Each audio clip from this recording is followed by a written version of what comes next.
What's going on, y'all? Welcome to another Friday night. Y'all know what it is.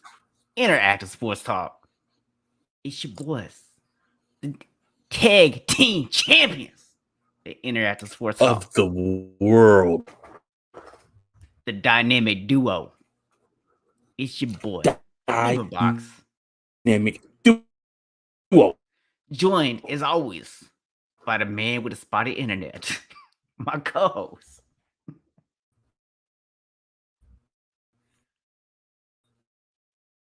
And I guess the internet got him again. Okay.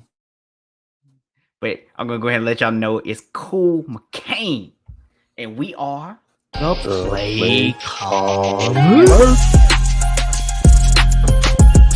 Very not cute.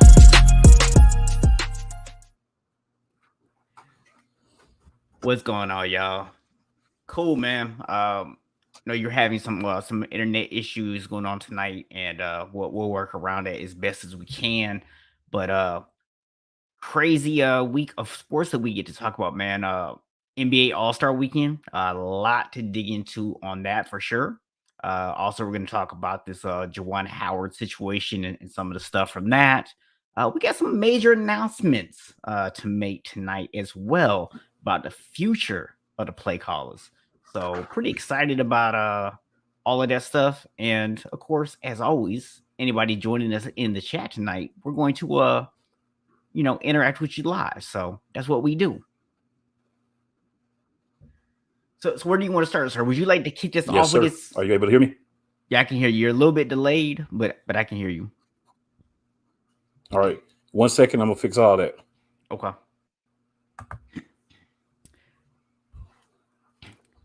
Y'all getting to see this is how live shows work in real time. You gotta just sometimes deal with things on the fly. It happens. But we're going to get that taken care of, and we're going to get this show rocking and rolling tonight. So if you're tuning in, if you're checking this out on the replay, go ahead and let us know in the comments what were your thoughts on the NBA All-Star Weekend. I know there's been a lot of conversation about it, especially when it came to the dunk contest. Some disappointment there. People have varying degrees of how they feel about the actual All-Star game itself. Some people love the fact that those guys are just having fun. Other people, like me, hate the fact that it was like no defense played whatsoever. And then, also you got the celebrity game. You've got the top 75, which I know there was definitely some disagreements from people on that. Of course, there was the LeBron comments that got made this weekend, all kind of stuff. So, let us know what your thoughts are. I think my co-host is about ready to come back on here. Are you good to go now, sir? Let's go. All right. Let's go. Let's do this. So I was just asking people, especially if they're catching the replay of the show, just to let us know what their thoughts are on the All-Star Weekend. So let's jump into it and talk about our thoughts on All-Star Weekend. Hey, where would you like to start? I mean, I already let people know, just kind of the phrasing of my question. I'm not impressed with the actual All-Star game itself. We'll kind of dive into some of the festivities of the weekend, but let's start with the actual game. Some people had this idea of like, it's guys are just out there having fun. It's just fun to watch, some of the dunks and the highlight plays that guys are out there doing. I'm not personally interested in watching basketball games where nobody's playing any level of defense at all. When I can watch highlights of the game and you were literally showing me guys make 2 and 3 attempts to make a shot while people just stand under the rim and watch them try, like, that's not entertaining. So where do you fall? What's your thoughts? Well, the thing is, man, as far as the game itself, I acknowledged years ago that, I mean, it's basically a pickup game with no defense. It's pretty much what the All-Star game has devolved to. You get a little bit of defense in the fourth quarter. You get 1 or 2 guys. It's normally some of the younger guys attempting to make a name for themselves. They'll do a little bit, but you don't get a lot. like you just don't in the All-Star game. It's just come to that. Several problems I have with the All-Star game is it's not East versus West. There is nothing on the line. Um, and there's really nothing to play for except to stay close until you get to the fourth quarter.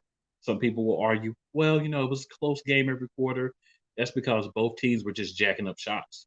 You don't play defenses. I mean, it's normally a pretty close game. It's hard to have a game go one way or the other when there's no defense and you've got, the best players um, pretty much in the world playing with no defense. Right. So I mean, it's just an exhibition game. That's basically what it's devolved to. I don't like the whole rule about the 24 points in the fourth quarter. I think, I understand you did it to honor Kobe. It was cool for a year or two, just because, everything was, kind of brand new. You were wanting to honor him, and I get that. But I think there's other ways you can do it, like whatever you do for the halftime show, you can honor him that way. You have the MVP trophy now named after him. I think we need to go back to the four quarters and being timed, and let's play it out that way. That's how we do in the regular season. So I think that, the game has diluted itself with the LeBron's picking, KD's picking the team, but he never plays.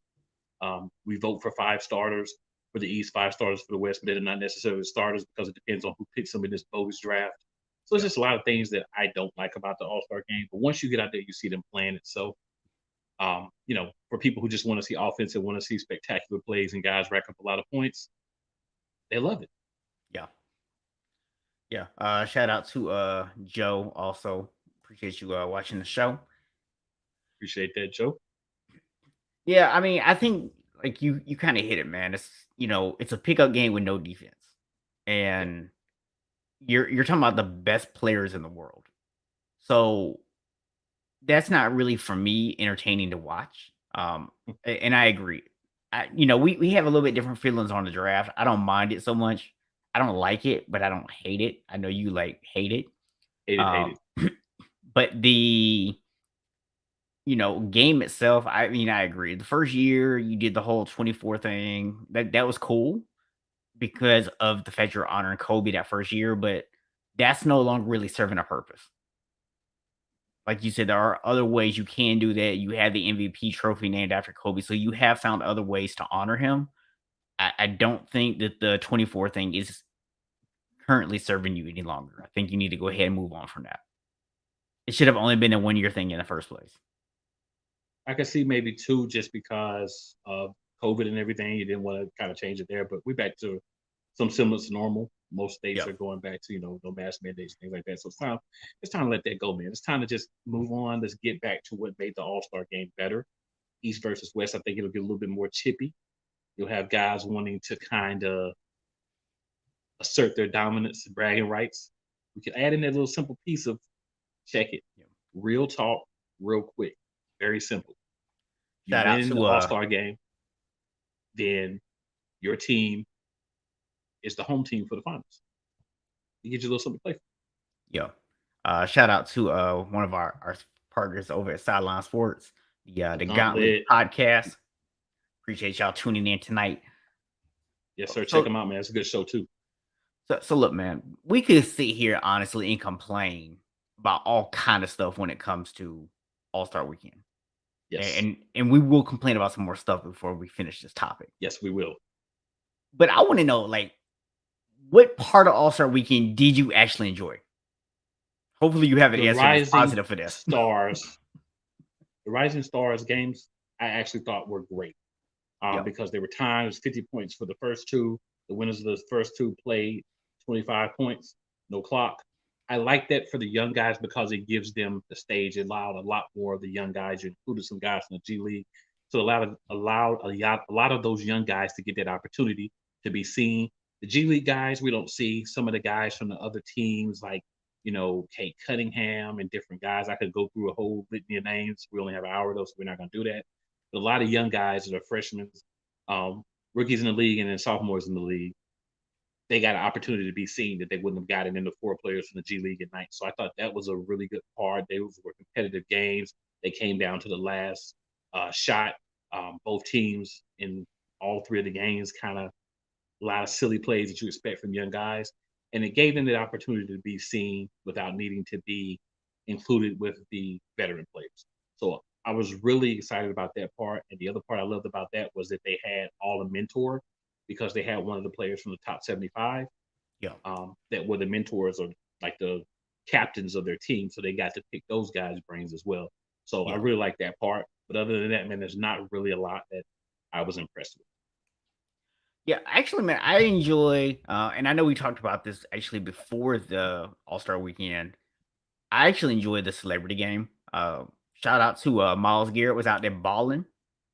So I think that when you look at kind of the weekend, it's like I said before, it was to me All Star Weekend has really turned into something like for the fans who are actually there. The actual TV Yeah. aspect of it isn't as great anymore. It's really more about the fans that are there. Um, so we did get a comment from one of our other Sideline Sports colleagues, John Shearer. Cat was the first center to ever win the 3-point contest. Uh, yeah, you know, the 3-point contest was at least more competitive than the dunk contest. So I'm going to say that. But I gotta tell you, man, I'm not really crazy about the fact we live in a time where big men are winning the 3-point contest. Yeah, that's not to me, that's not exciting. It's not amazing. That says to me that we didn't have the right guys shooting, which Yep. I thought some of them were. But I mean, it's a competition. So in that, whoever wins wins. But we think about 3-point contest. You think about 3-point contest even in the 2000s, early 2000s, back in the 80s, back in the 90s. You didn't have a rack of money balls. You didn't have those extra Gatorade balls. You had 5 racks. You had one money ball on each rack, and you go for what you know. And I think we've gotten to the point where we've commercialized things so much that we have really hurt the game. Yeah. Now, to Joe's comment, um, I think I wouldn't say it's disgusting, but I would say that I would rather have my big man in the post getting me rebounds. I don't mind if you just step out and take threes sometime, but I don't want a big where that's like his primary thing, right? Yeah. Like for me, I'm a Nuggets fan. Jokic, he shoots some threes, but it's a minimal amount. He's Yeah. not going out there and taking 300 threes a season. But I do get where someone may say, I want my bigs in the post. I don't think my bigs should be shooting threes. I can understand that. But if you have the ability to do it um, in the correct way, I don't have a problem with it. But kind of what John Shearer is saying right now, I Yeah. can say I do. I can respect Cat for going out there and winning because you were playing, you were going out there and you were competing against guys who are supposed to be 3-point specialists. That's what they do, Yeah. or that's one of the things they're known for, and you beat them all. So to me, congratulations to him, but shame on y'all for letting the center beat you. Yeah. I mean, to John's point, I do agree that I appreciate the fact that those guys are working on that aspect of their game. You want a guy who can, at least legitimately make the defense think that he might knock down a three.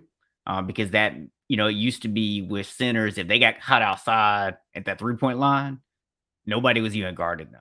At that point, you're just basically double teaming somebody else because you're like, this dude's not going to shoot.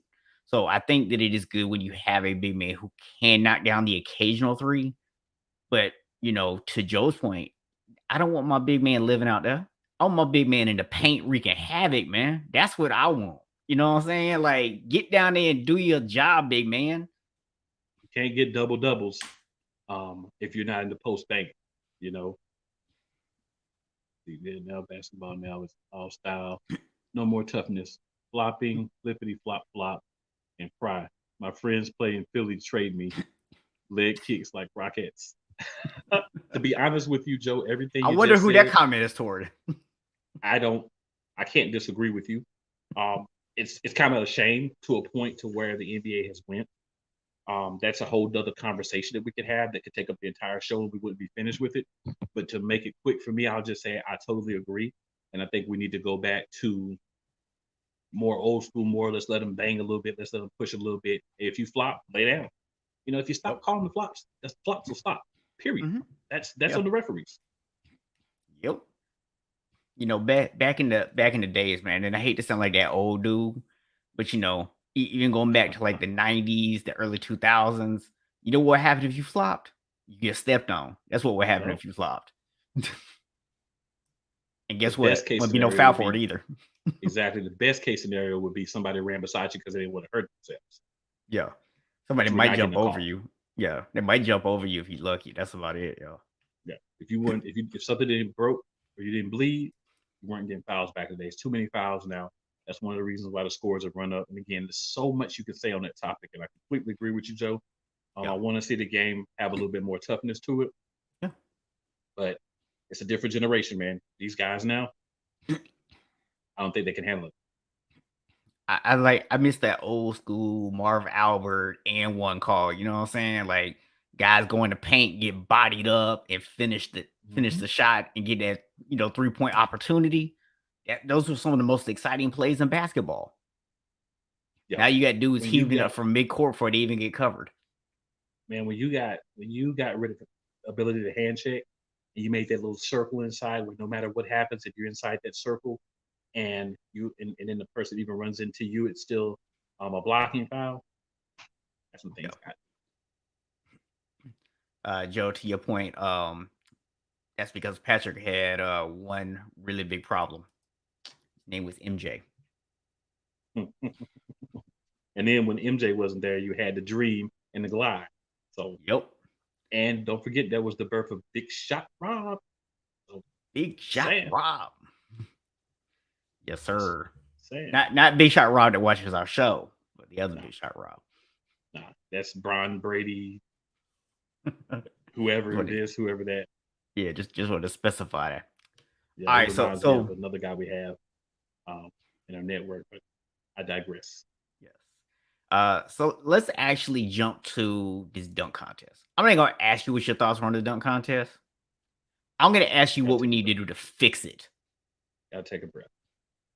So when I think about the dunk contest, I get upset. Like Me literally, too. when I think about it, I get upset. I remember back in the 80s, the 90s, even the early 2000s, you actually had dunks. So I've been on a couple of shows this week, and I've given some of my ideas, but I've had a chance to really think about it throughout the week. To fix the dunk contest, there's a few things that needs to happen. Number one, we're including G League players in the Rising Stars Challenge. Let's include a couple in the dunk contest. 4 people is not enough. It's a joke. Yeah. That's the first thing we need to go back to at least 8. Let's get 8 Yeah. people out there. Let's get some eliminations. Let's see more dunks. Let's not let a guy have 15,000 opportunities because they don't count as opportunities, even though he's trying to dunk the ball and miss it. Right. So that's the first. That's the first 2 things. The second thing, and a lot of people who love LeBron James are not gonna like this comment, and it is what it is. I don't care. LeBron James has been in the league 17 years. Those first 5 years, he never competed in a dunk contest. What that meant was he didn't give back that star power to the dunk contest. So then other guys started coming and saying, "Well, I'm not going to do it either. LeBron didn't do it because he's the guy, right? For that generation and that these guys look up to along with Kobe Bryant." Right. So when he didn't do it, other guys started saying they weren't going to do it. You need the star power in the dunk contest. Doesn't matter if they win. If you tell me a star, a young rising star like a John Morant, a Melo Ball, several other people, but those are just 2 I'm naming, is going to compete. You only have to do it once, Yeah. right? That puts eyes on the dunk contest. But Yep. then you go and you're watching it because of those guys. There's excitement when Ja comes out to do a dunk. Doesn't matter if he makes it or not. There's Yep. excitement. Jalen Green tried. The guy that I picked that won, Obi Toppin. He tried. The other 2 guys, they tried as well. So all of them tried, but I think you need more, and you need to start including those G League guys. You got a couple of high flyers there now. Bring them in, let them compete. You have to make it an event where people care about it again. And you do that with star power, allowing more people in, and bringing some of those young guys from the G League that we never hear about into that contest.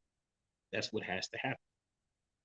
And then we can't have any more of the Dwayne Wade best from a couple of years ago either, because that Yeah. killed a lot of people with the dunk contest too. Aaron Gordon got robbed, and it was Dwayne Wade's fault. Yeah. And he should never be able to do that again.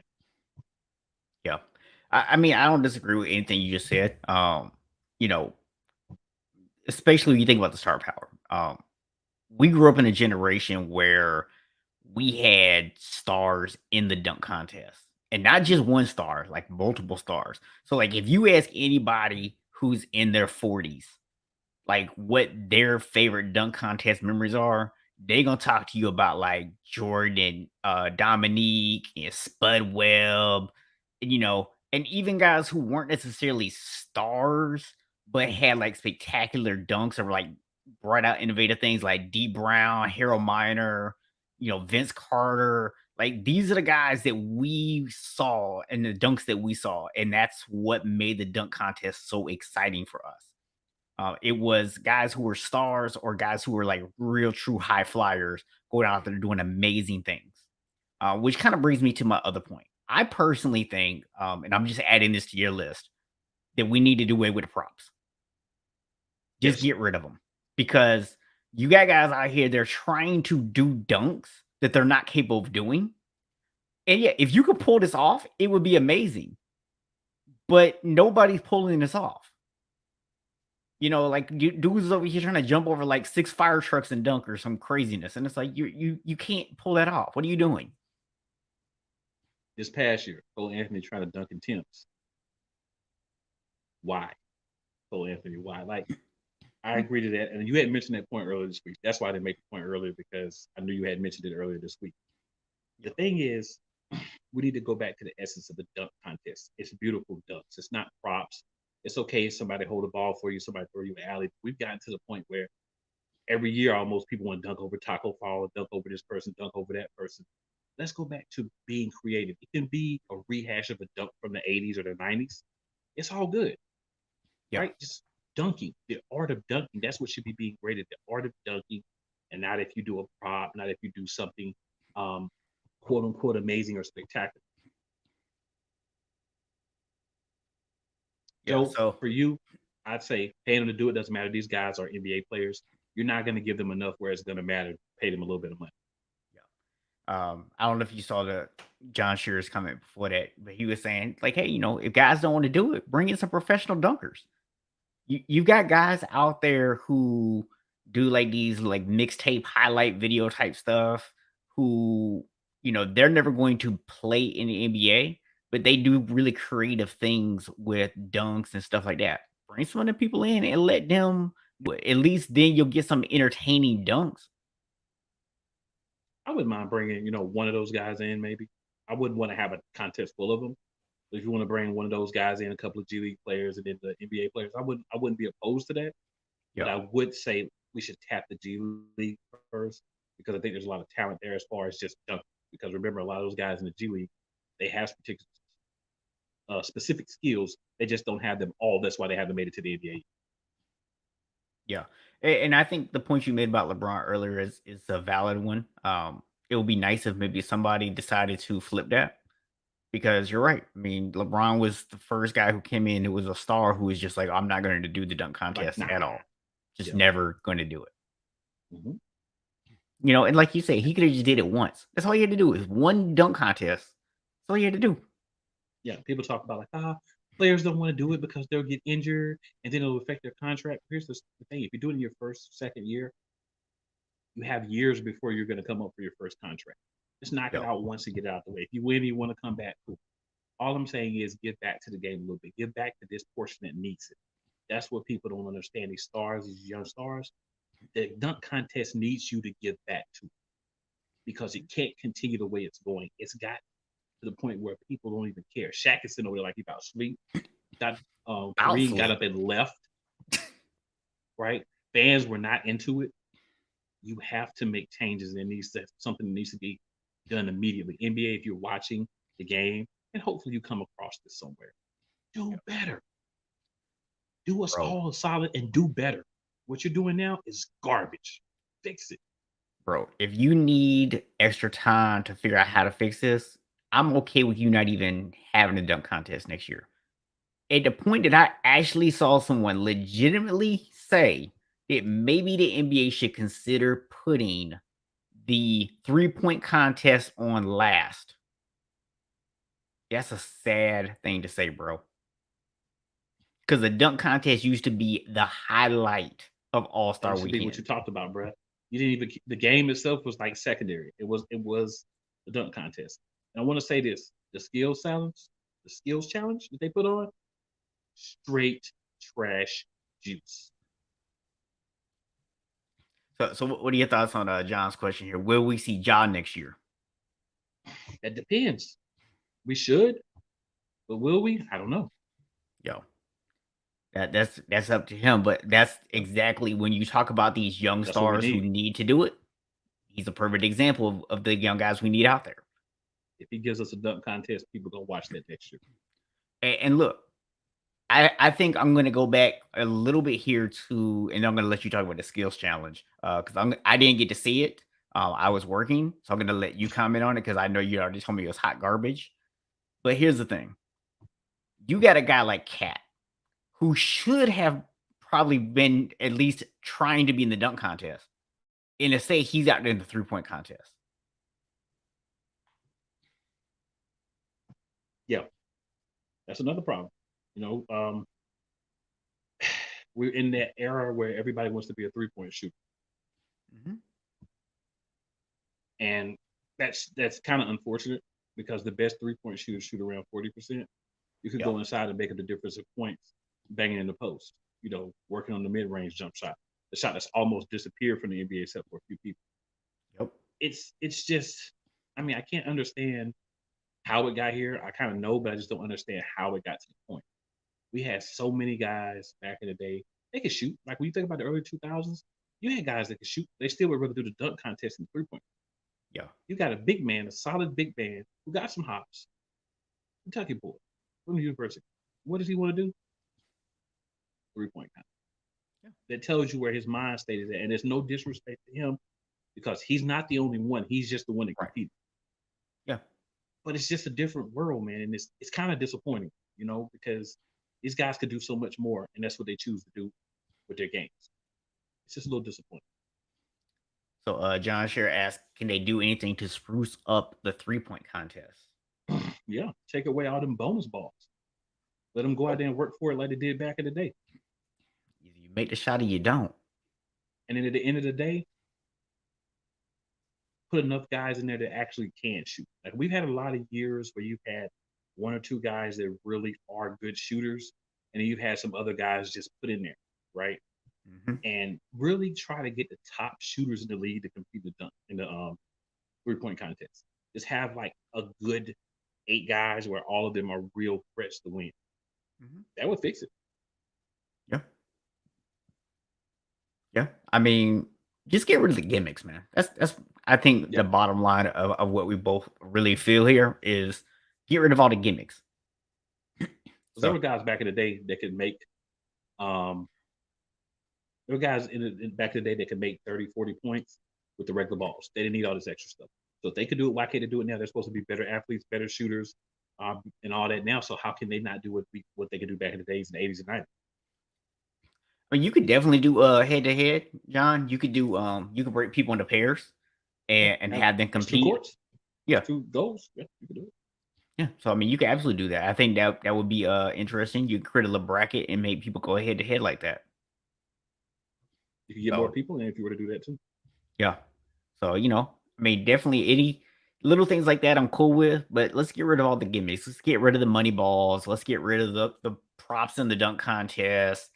Let's get rid of all the nonsense and make the basketball all-star game about basketball.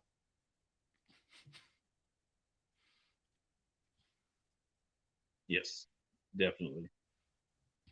Now, So, in talking about the skills challenge, I'm just gonna say the team concept was hard to me.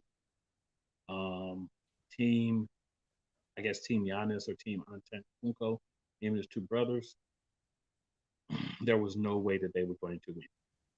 Um, the other 2 teams, the Team Cleveland, I get it, hometown, you know, and then the other team, the Team Rookie, you know, cool because you highlight the hometown, one of the best players, and the rookies. Or let's be real, those 9 people, were any of them the best choice besides maybe Darius Garland to even be in a skills competition? That's to me when you think about a skills competition, you need to be able to dribble, you need to be able to shoot, right? You need to be able to shoot long shots. You need to be explosive. You need to have some speed to you.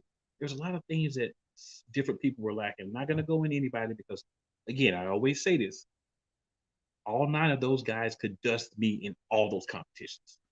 But I'm just saying, against the other talent in the NBA, these were not the best choices. I don't like the team concept, and I don't like the worst part of it all. After everything else is stripped away, the very worst part to win is how fast you can shoot a half court shot. Yeah. Well, how is that a skill? How? This contest devolved into straight trash juice. Wow. To me, it may have even been worse than the dunk. And I that's gotta saying a whole lot. I gotta say, man, you're really making me feel like I'm glad I had to work. Sir, if you were work, if you were asleep, if your head was hurting, if you were in the bathroom, if you were driving home, anything that you were doing besides wasting your time watching that was more productive. So I'll be curious to see if anybody over in the chat disagrees with you. If they actually enjoyed the skills contest, let us know that. I'll say this: if somebody enjoyed it, more power to you. I don't understand how you can, but we are all very different. So there's that. I agree. I'm just curious if anybody actually did enjoy it.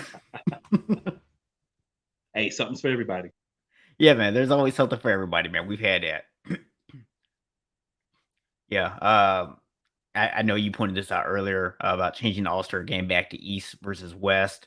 Um, Again, I don't really have a problem with the draft. I'm not crazy about it. I don't hate it like my co-host does, I hate the but draft. It's trash but too. but I do like the East versus West. It draws like a clear line, right? Of like it's this versus this, and otherwise, like you said, it's just basically a pickup game. I mean, the idea I think came across as cool in the beginning of this idea of okay, you could just choose from the best, and now you're going to be able to see matchups, or team ups that you could never see before, or you could see matchups that you would never get to see normally. Because if you got 2 stars in the Western Conference, they would never be able to play against each other in the All Star game, and so theoretically, it should have given us that. But if nobody's going to play defense, then that doesn't matter. It doesn't matter. We lose that. So And if yeah, the just go back to captain East of the versus one West. team is the captain every year because us as fans vote him in and he never plays, what's the point? Yeah. Yeah. That's the other thing to me, you know, the NBA All-Star game is one of the worst voting systems in existence because you routinely get guys who spent half the season injured in the All-Star game. Like, why? Like, you didn't earn that.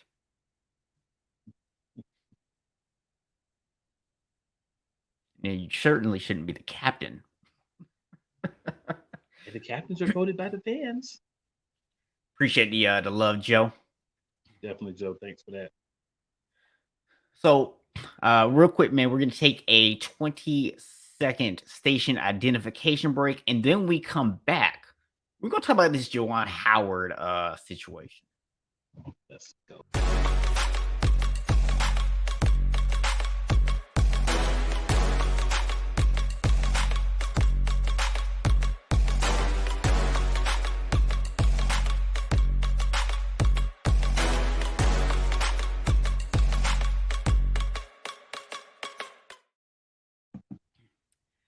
Yes, sir. So we're back.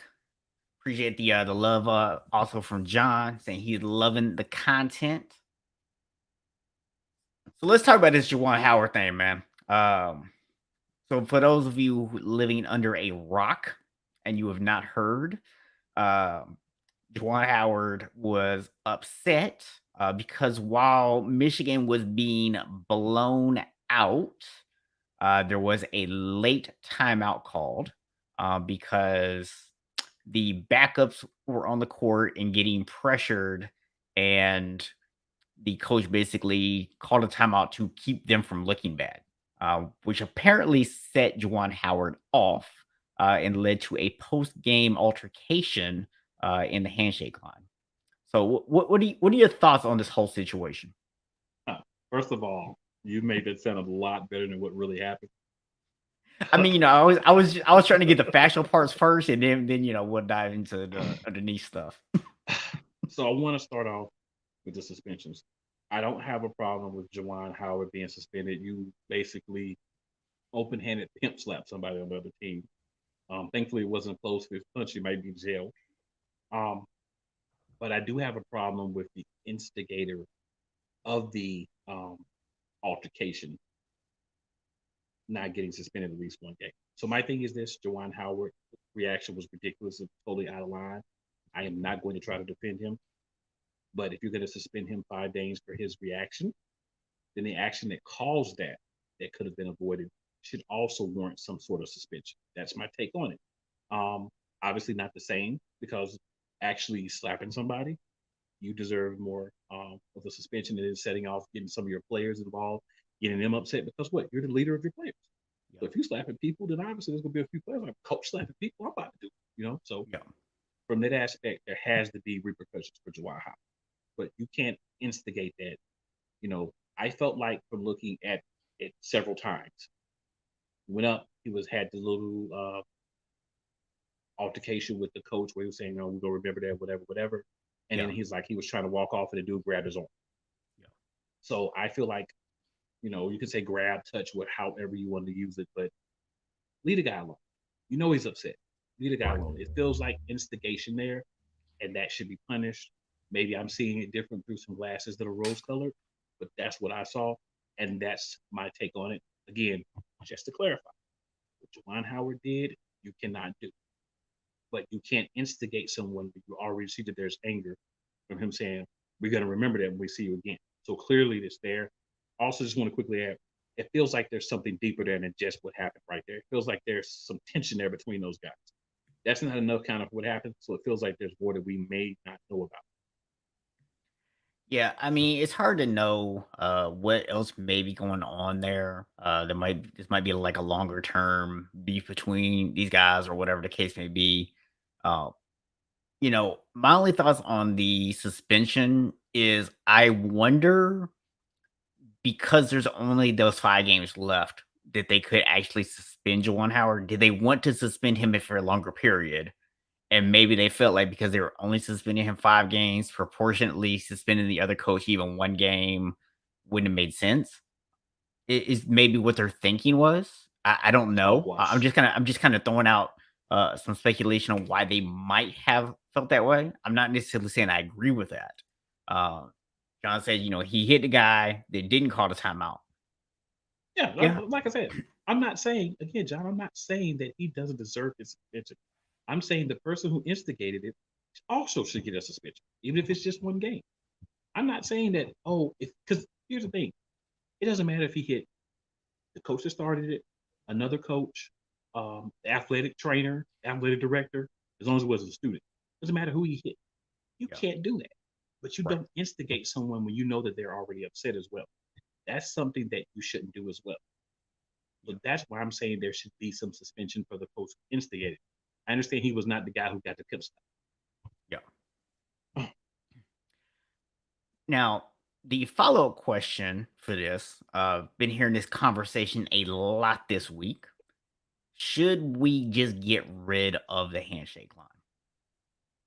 So I definitely have some thoughts on this. I'm going to let you share your thoughts first, and I'm going to share mine. You know what, man? Let's get rid of the line. Let's get rid of defense.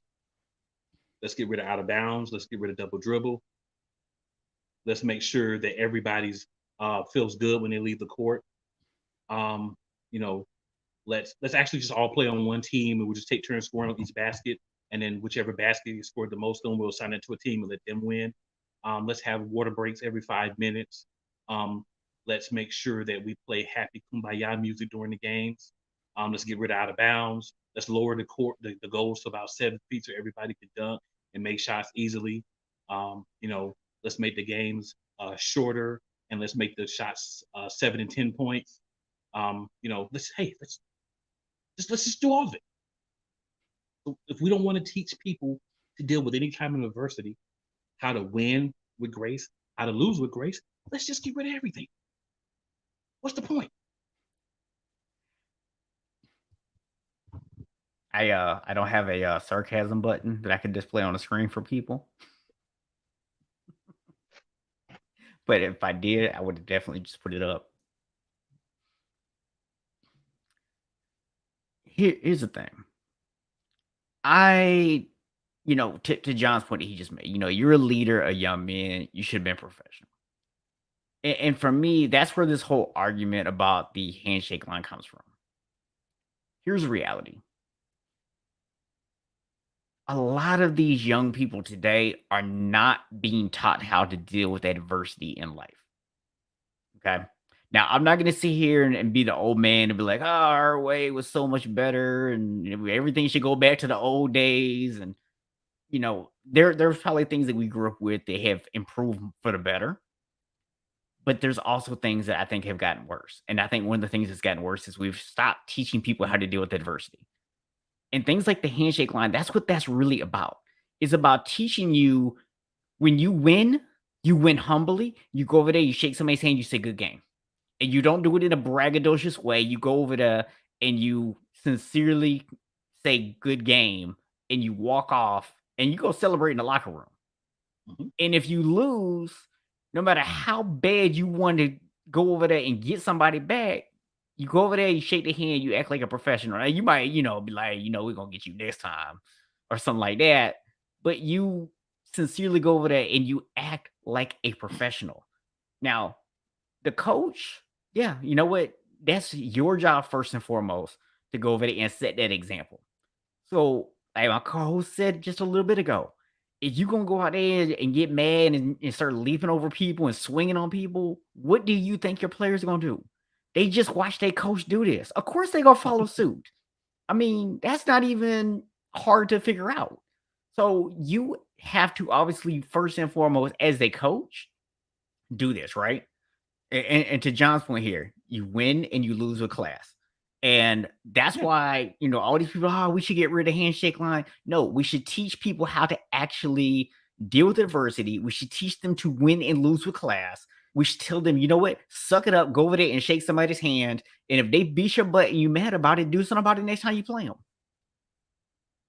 And as the adults, as the coaches, we should be the ones setting that expectation. So again, so it's clear for everyone. I am not condoning the actions of one Juwan Howard in any way, shape, or form. I am saying that those actions were caused by him being triggered. So if you trigger someone, then you should also share in the punishment. It should not be equal by any means. Yeah. But you don't trigger people either. That's what Yeah. I'm saying. That's something else we don't want to teach. There's something else that people need to be held responsible for. All week I've heard people talk about Juwan Howard and how, he's got to be responsible. He's got to be held responsible. But what about the other coach? Do you want to teach your team, hey, if you got somebody that you know is upset, let's bag on them. Let's nag them. Let's instigate them. That's not something that should be taught either. So why is he able to get away with that with a $10,000 fine? That's the point that I don't see people talking about. And that's the problem that I have. There were two coaches that were wrong in that situation. One was wrong because of his response, but that response didn't just come out of anywhere. Yep. That's the problem. Let's also acknowledge that, yes, your reaction to the timeout was an overreaction. But why was this timeout called? Why was this timeout called in the first place? So, from what I heard, supposedly called a timeout because he had the backups in, and he was concerned that they might get a turnover, even though you were up like 16 points. Right. That's who cares? The funny part is, you're on Juwan Howard's side at this point. This is board altercation. You're trying to teach your kids, we're going to play to the end. We're going to press, we're going to play to the end. We're not going to give up because we're losing. What's the problem with that? Even if they take the ball and score 3 times in 15 seconds, they're still not going to win the game. Right. Even if they hit 3 threes, they're still not going to win the game. So there really was no reason to call a timeout. It was like a little bit of free instigation. But I digress. Can't prove that. Well, but I'm just saying, here's the thing. See what happened. I mean, look, if you're that worried as a coach that your backups can't handle being pressured in the backcourt, why are they in the game? And mind you, they're being pressured by the other team's backups, not the other team's starters. Right. So why are they even in the game if you're that concerned with it? So I agree with you that I didn't have a problem with the fact that he has his players out there still trying to press and create turnovers, even though the game is out of hand, even though you're not going to win the game.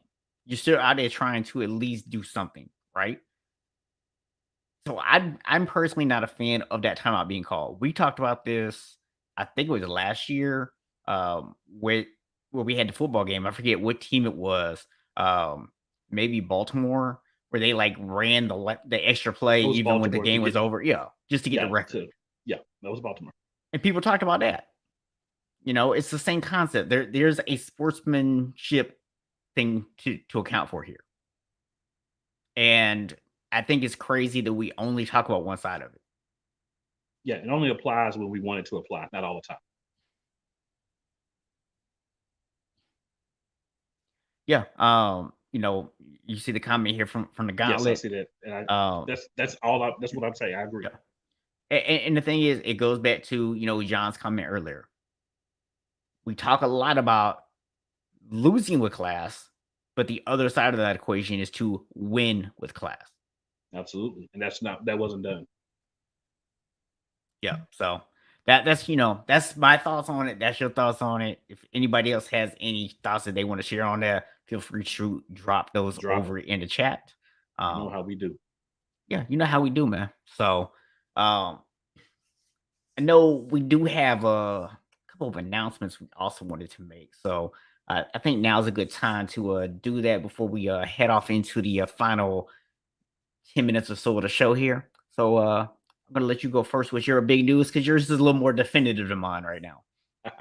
Yes, sir. So I was holding this so that I could make this announcement here on the play calls. This is kind of like my jumping off part where I started, with this guy right here. Uh, so I am going to be hosting a new show that's going to be started in Q2. We have a anticipated target date, but I'm not going to drop that yet so we can make sure everything's good for that. But it's going to be called the Eagles Elite Podcast. It's going to be me and some friends from the Sideline Sports Network. It's going to be Juwan Phillips, Wyatt Burgard. Will be grace the presence of Eric Wilson. And also, we're going to have one of the four horsemen of the gauntlet, James Tatum. So we're going to be talking all things Philadelphia Eagles. There'll be some debates. We won't agree all the time. That's going to be fun. And it's definitely something I want everybody to tune into. I'm going to be changing my handle here to that YouTube site, as I already have a preliminary site up. So if people want to go ahead and jump in and subscribe so that when everything is rolling, you're on the ground floor. You can search Eagles Elite Podcast on YouTube. But like I said, I'll have the link ready for you to see sometime. By Monday when you see me on the NBA carousel. So a double plug there. Make sure you tune in to the NBA carousel and check out my co-host over here dropping his basketball knowledge. I know you're a Denver Nuggets fan, but I know you do cover the Bucks for the carousel. So yep, shout out from John, says he loves the news. Obviously doing big things, man. I know this is something that you've been looking forward to doing for a while. Really passionate about your Eagles. So I'm happy for you, man. I'm excited that you're getting this launched off the ground. And I'm not gonna lie, I'm not an Eagles fan, but I might tune into y'all show just because watching Eagles fans argue is going to be entertaining. Hey man, that's what I'm saying. Even if you're not an Eagles fan, you're gonna get 5 Eagles fans. No, there's no way 5 of us are gonna agree. It's impossible. I'm going to go out on a limb and say that there's going to be a number of occasions where all 5 of you have a different opinion. The most you'll probably get anyone to agree is you may get 3 of us on the same page. Maybe. And that will only be if y'all talking about something y'all hate. Like the Arlington football team. Like the Arlington boy, you can get 5 out of 5 on that. So yep. Definitely y'all agree. Yeah. Definitely. Oh, somebody looking. Sir. Yes, sir. Let's go. So the other piece of news that we have, a little more tentative, is my co-host is not the only one that's going to be doubling down and doing something special for a team they cover. Like, Because what? I also will be starting a 49ers only podcast. Now, I've got a couple people that I'm in the process of talking to as potential co-hosts. Can't drop any names just yet until we get all that situated and figure out the time and launch and the name and all that. But it is definitely happening. I'm also aiming for a Q2 launch, hopefully around the draft. Things are moving along real nice, and hopefully within the next couple weeks, I'll be able to make some official announcements on that. But definitely stay tuned. Play Callers is not going anywhere. We're gonna still be here every Friday night, 7 to 8 p.m. Eastern Standard Time, live interactive sports talk. You can always find us here. But we're branching out and doing big things around here. So Gotta grow, man. Gotta grow. Can't stay the same. absolutely. So man, we had about 10 minutes left. Open topics, man. What do you want to discuss? What out there in the world of sports is intriguing to you? I know you got maybe an audible that you want to I throw out there definitely have for an us. audible. We're gonna get to in a second. But first, just wanna shout out the Score No Score app. Yep. On there, you're able to go on different sporting events that are happening, and you can bet. You do start with a pot of coins that are there, but you can bet on that, and then depending on that outcome, if the team does score, and you pick them to score, then you get points. If they don't score and you pick them to not score, you get points. If you're opposite, then you lose points or Yep. coins, excuse me. So definitely something you'd want to go check out. Uh, I've played it, used it myself. It's a pretty good app. And also Yep. shout out to who we're brought to by, which is Sideline Sports. Sir, Make yes, sure sir. you hop on and check them out as well. A lot of great different podcasts and different things on the Sideline Sports Network. So you definitely want to make sure that you hop in and check all that out. But I'm gonna go ahead and talk about my audience. I don't Well, do this much. real quick before you Oh, do go ahead, this, sir. Go ahead, sir. I just want to let people know. Make sure that you're going ahead and hit that subscribe button on our show down in the bottom Yes, right hand yes, yes. corner. Uh, when you do that, you're going to see Play Color Sports Talk. Go and click on the name, go to our homepage, scroll down to the bottom, and there you're going to find a link for Sideline Sports. Make sure you go ahead and subscribe to their page as well. Yeah, I got a little eager. I've been ready for this audible since like Monday. So The got a little floor, the eager. floor, the floor is yours, sir. The floor is yours. Thank you, sir. So Colin Idiot Cowherd, an individual that has proven with this statement that he's less intelligent than B.O.B. For those who don't know, Bill O'Brien, which is somebody we think is not much of a football mind.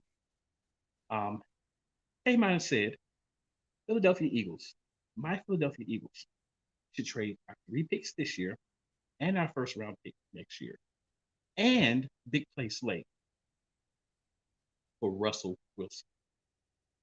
Not Deshaun Watson.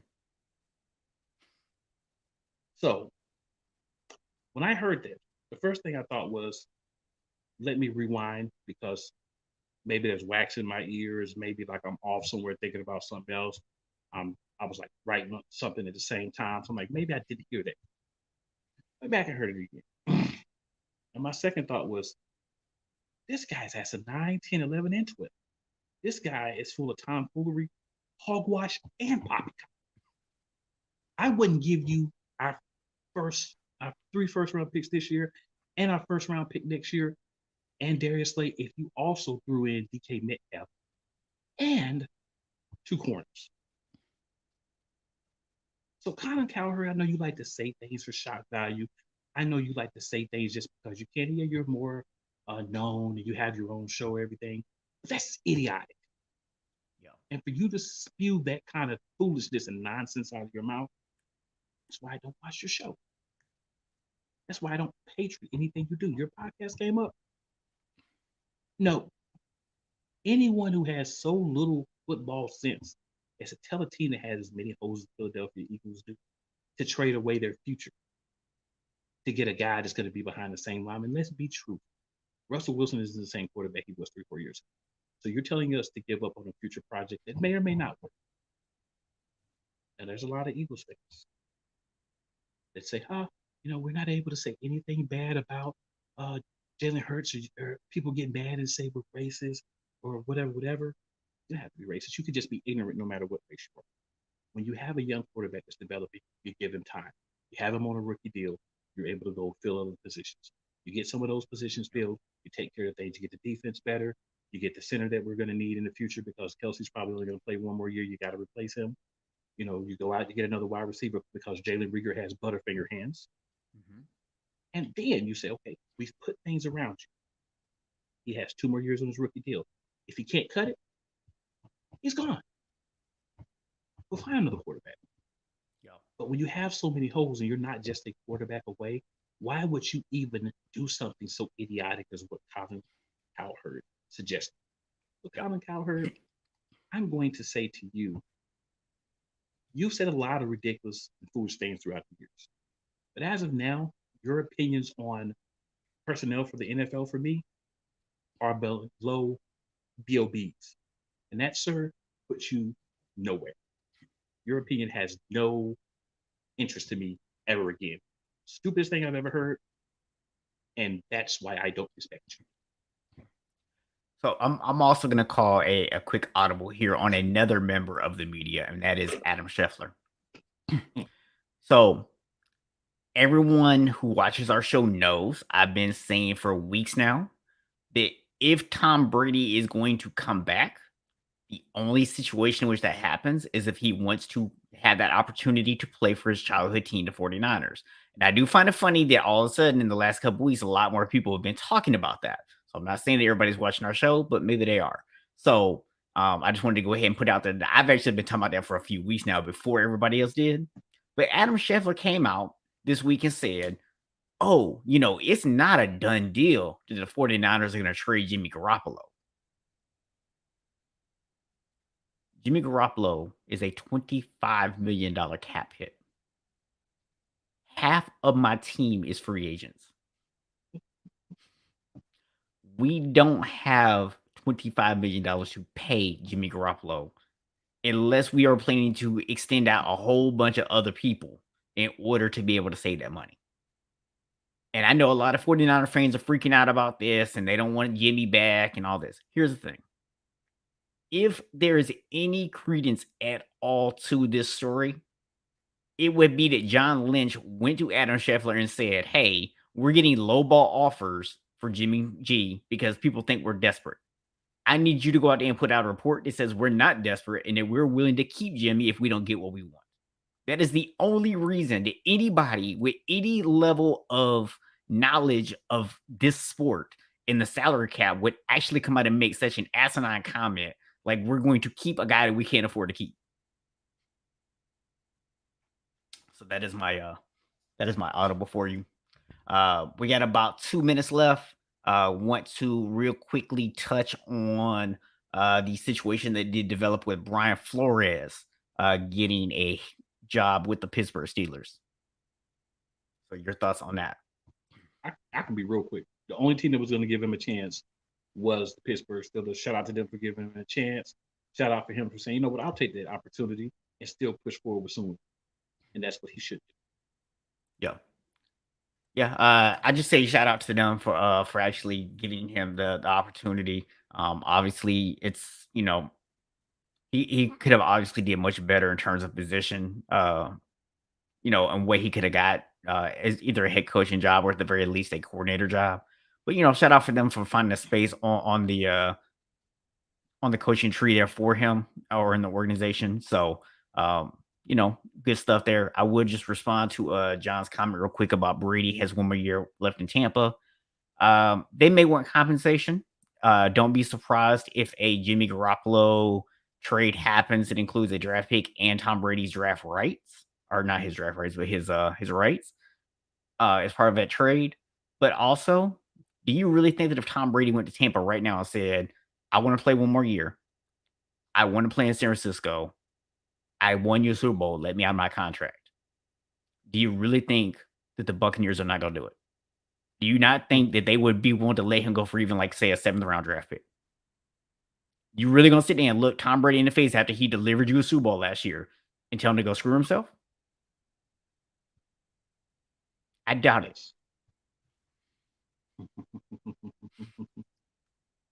Well, man, that is all of our time for tonight. Like I said earlier, man, make sure you guys are hit that subscribe button down in the bottom right hand corner, and we will see it. And I'm just gonna leave you on this because John responded to my comment. Is hell no, you're not gonna tell Tom Brady that.